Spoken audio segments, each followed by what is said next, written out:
नमस्कार दोस्तों, स्वागत है आपका हमारे YouTube चैनल हिंदी व्याकरण पर। आज की कक्षा में हम कारक के बारे में समझेंगे। कारक क्या होता है इसके बारे में हम समझेंगे। अगर आपने अभी तक हमारा YouTube channel like subscribe share नहीं किया तो उसे ज़रूर कर दे पहले, ताकि आपको हमारी वीडियो मिलती रहे। आइए देखते हैं कारक के बारे में। कारक क्या होता है इसकी परिभाषा देखते हैं। कारक की परिभाषा क्या है? कारक की परिभाषा मैंने आपको यहाँ पर स्क्रीन में बताई है, आप ध्यान से देखें। कारक की परिभाषा: संज्ञा या सर्वनाम का क्रिया से संबंध बताने वाले शब्द कारक कहलाते हैं। कारक के 8 भेद। अब इस परिभाषा को थोड़ा सा अपन समझ लें। संज्ञा, सर्वनाम और क्रिया, ये क्या होते हैं? इनके बारे में मैंने आपको पिछली कक्षाओं में पढ़ा चुका हूँ मैं। अगर आपने नहीं देखी हमारी क्लासें तो आप मेरे YouTube चैनल पर जाकर के इनको पढ़ लीजिए, ताकि आपको ये परिभाषा समझने में आसानी रहे। फिर भी आपको एक बार शॉर्ट में मैं बता देता हूँ। संज्ञा, किसी व्यक्ति वस्तु स्थान के नाम को संज्ञा कहते हैं। सर्वनाम, संज्ञा के स्थान पर प्रयुक्त होने वाले शब्द सर्वनाम कहलाते हैं। और क्रिया, किसी भी कार्य को करना वह क्रिया कहलाती है। ठीक है, तो संज्ञा और सर्वनाम का संबंध क्रिया से बताने वाले, क्या बताने, क्रिया से संबंध बताने वाले शब्द कारक कहलाते हैं। ठीक है, कारक के कितने भेद है? कारक के 8 भेद होते हैं। कारक के कितने भेद? कारक के 8 भेद होते हैं। वो 8 भेद कौन कौन से मैं आपको बताऊंगा। आइए देखते हैं कारक के 8 भेद। हमेशा एग्जाम में पूछ लिया जाता है कि कारक के कितने भेद हैं या कितने भेद कारक के होते हैं, तो आपको हमेशा ध्यान रखना है कारक के कितने भेद है। कारक के 8 भेद होते हैं। तो अपन देखते हैं ये कारक के 8 भेद: कर्ता, कर्म, करण, संप्रदान, अपादान, संबंध, अधिकरण और संबोधन। इन्हें हम कैसे समझे, कैसे जाने, और ये इनके विभक्ति चिन्ह हैं, इन्हें हमको पढ़ना, इन्हें हम कैसे समझें, इन्हें हम कैसे याद करें, तो मैं आपको बता देता हूँ हमें इन्हें कैसे याद करना है। हम इन्हें इस प्रकार से याद करते हैं, इस प्रकार से बोल करके: कर्ता ने कर्म को करण से के द्वारा, संप्रदान को के लिए, अपादान से, संबंध काके की रा रे री, अधिकरण में पर, संबोधन अरे ए हो भो। इस प्रकार से आप इन्हें 2-3 बार पढ़ेंगे ना तो आपको आराम से ये याद हो जाएंगे। कर्ता ने कर्म को करण से के द्वारा, संप्रदान को के लिए, अपादान से, संबंध काके की रा रे री, अधिकरण में पर, संबोधन अरे हे ओ भो। इस प्रकार से आप पढ़ोगे तो आपको आसानी से ये याद हो जाएंगे। अब मैं आपको इनके बारे में अलग अलग थोड़ा सा बता देता हूँ, समझ लेते हैं संक्षेप में अपन। कर्ता, कर्ता किसी भी कार्य को करने वाला जो होता है वो कर्ता कहलाता है। कर्ता का विभक्ति चिन्ह है ने। दूसरा है कर्म, अगर कोई कार्य हो रहा है और उसका प्रभाव किसी तीसरे पर पड़ रहा है तो जिस पर प्रभाव पड़ता है वो कर्म कहलाता है। ठीक है, अगला है करण, जिस साधन के द्वारा किया जाए वो साधन करण कहलाता है। अगला है संप्रदान, संप्रदान जिसके लिए कोई कार्य किया जाता है, जिसके लिए कोई कार्य किया जाता है, ऐसे शब्द क्या कहलाते हैं? संप्रदान कारक कहलाते हैं। अपादान कारक, अपादान जहाँ ये बताया जाए कि इससे अलग हो रहा है, या जिससे, ऐसे शब्द जिनसे तुलना की जाए वहाँ पे अपादान कारक होगा। जैसे मैं आपको उदाहरण बताऊं, राम श्याम से अच्छा है, तो यहाँ राम और श्याम में क्या की जा रही है? तुलना की जा रही है, तो वहाँ पे राम श्याम से अच्छा है। तो यहाँ पे जहाँ इस प्रकार के शब्दों का प्रयोग हो, तुलना की जाए, वहाँ पे क्या होगा? अपादान कारक होगा। संबंध कारक, संबंध जहाँ दो व्यक्तियों में संबंध बताया जाए, जैसे राहुल श्याम का भाई है, तो राहुल श्याम का क्या है? भाई। का आ रहा है ना, श्याम का भाई, तो यहाँ पे कौन सा कारक होगा? संबंध कारक होगा। अधिकरण कारक, अधिकरण कारक जहाँ किसी को आधारभूत बताया जाए या जहाँ स्थान तथा समय की जानकारी हमें मिले जिन शब्दों से, उन शब्दों को अधिकरण कारक कहते हैं। किसके स्थान और समय की जानकारी मिले? संज्ञा या सर्वनाम के। ठीक है, तो यहाँ पे मैं आपको उदाहरण बताता हूँ। जैसे मेज पर पुस्तक रखी है, तो किस पर रखी है? किस पर रखी है? मेज पर। कहाँ पुस्तक रखी है? मेज पर रखी है। जहाँ हमें कहाँ और कब का उत्तर मिले वहाँ पर कौन सा कारक होगा? अधिकरण कारक होगा। और एक अगला 8वां है संबोधन। कौन सा? संबोधन कारक। संबोधन बहुत इजी है, जब हमें दूसरों को पुकारने के लिए किसी शब्द का प्रयोग करते हैं तो वहाँ संबोधन कारक होता है। इस संबोधन को हम कैसे पहचाने?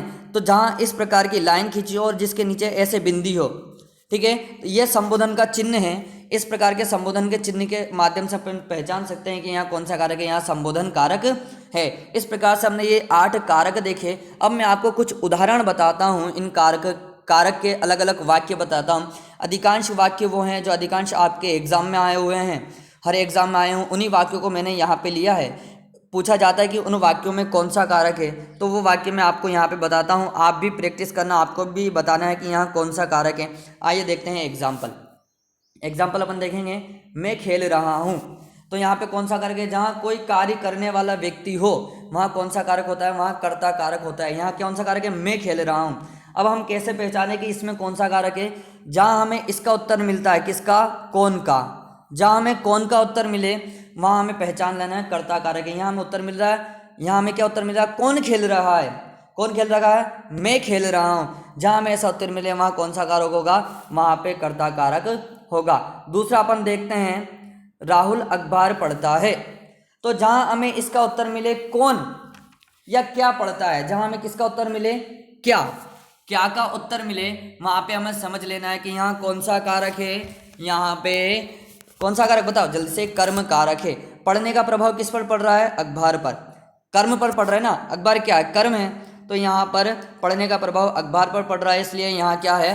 कर्म कारक होगा। एक और बात मैंने आपको बताया, जहाँ हमें क्या का उत्तर मिले, राहुल क्या पढ़ता है? राहुल क्या पढ़ता है? राहुल अखबार पढ़ रहा है, तो यहाँ कर्म कारक होगा। ठीक है, जहाँ हमें क्या का उत्तर मिलेगा वहाँ कौन सा कारक होगा? वहाँ कर्म कारक होगा। तीसरा वाक्य है, मैं कार से बाजार गया। इसमें कौन सा कारक है बताओ?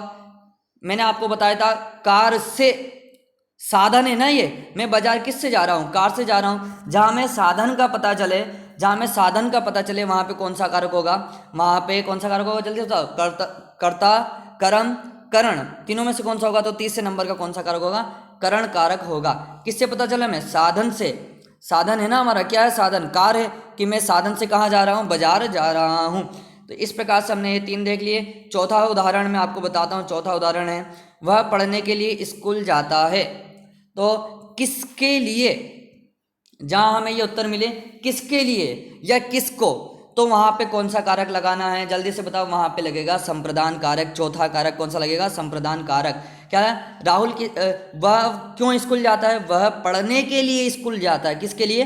पढ़ने के लिए। तो जहाँ हमें किसके लिए ये इस प्रकार का शब्द मिलता है, तो वहाँ पे इस प्रकार के प्रश्नों का उत्तर मिलता है, तो वहाँ पे हमें क्या लगा देना? वहाँ पे संप्रदान कारक हमें लगा देना है। अगला 5वां अपन देखते हैं, पेड़ से पत्ता गिरा।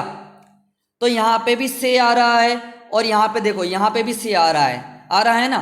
तो यहाँ पे आ रहा साधन से जुड़ने के लिए, मैं कार में बैठकर बाजार जा रहा हूँ, जुड़ा हुआ हूँ। और यहाँ पेड़ से पत्ता अलग हो रहा है, तो जहाँ अलग होने का अर्थ हो, जहाँ तुलना की जाए, तो वहाँ पे कौन सा कारक होगा? जल्दी बताइए।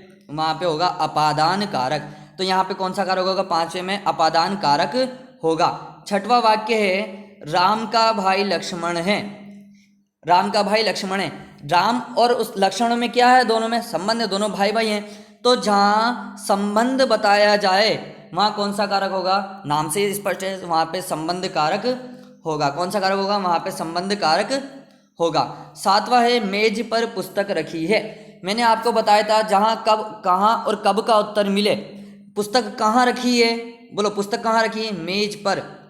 मैं ग्राउंड में क्रिकेट खेलता हूँ। तो मैं क्रिकेट कहाँ खेल रहा हूँ? ग्राउंड में। तो उत्तर मिला हमें, कहाँ का उत्तर मिला? क्या उत्तर मिला हमें? कहाँ का उत्तर मिला। तो वहाँ पे कौन सा कारक होगा? वहाँ पे पर आ रहा है ना, मैंने आपको बताया था, मैं पर बताया था ना। तो वहाँ पे कौन सा कारक होगा? वहाँ पर 7वां कौन सा कारक है? अधिकरण कारक होगा। एक और, जहाँ उत्तर मिले कब, तो परीक्षा कब होगी? परीक्षा कल होगी। एक वाक्य, परीक्षा कब होगी? परीक्षा कल होगी। तो वहाँ पे भी कौन सा कारक आएगा? वहाँ पे भी हमें अधिकरण कारक ही लगाना है। जहाँ पे हमें कहाँ और कब का उत्तर मिले वहाँ पे हमें कौन सा कारक लगाना है? वहाँ पे हमें अधिकरण कारक लगा देना है। और अगला और 8वां वाक्य है, हे भगवान मुझे बचाओ। कौन सा वाक्य है? हे भगवान मुझे बचाओ। इतनी कठिन टॉपिक है, हे भगवान मुझे बचाओ। तो यहाँ पे जो हे भगवान जो आ रहा है ना, मैंने आपको संबोधन में बताया था, संबोधन में क्या आता है?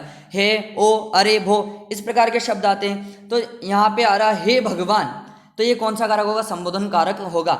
हमें इसको पहचाने कैसे? जहाँ पे ये लाइन खींचे और इस प्रकार की बिंदी लगी हो, आड़ी लाइन हो और इस प्रकार की बिंदी लगी हो, तो ये संबोधन का चिन्ह होता है। ठीक है, ये संबोधन का चिन्ह होता है। जहाँ पे हमें ऐसा चिन्ह दिखे वहाँ हमें संबोधन कारक लगा देना है। आपका उत्तर वो सही होगा। ये चिन्ह कैसे होते हैं, इन चिन्हों की क्लास भी मैं आपको फिर एक बार जरूर लूँगा कि कौन से चिन्ह का प्रयोग कहाँ होता है, हम चिन्हों को कैसे पहचानें, उन चिन्ह को क्या कहते हैं, इसकी क्लास भी मैं आपसे कभी लूँगा। आशा आपको ये क्लास समझ में आई होगी, और समझ में आई तो हमारे चैनल को लाइक करें, सब्सक्राइब करें, शेयर करें, जिससे आपके पास हमारी वीडियो और जल्द से जल्द मिल जाएँ। तो अगली बार हम फिर मिलेंगे एक और अच्छे टॉपिक के साथ। इसी के साथ विदा लेते हैं। धन्यवाद।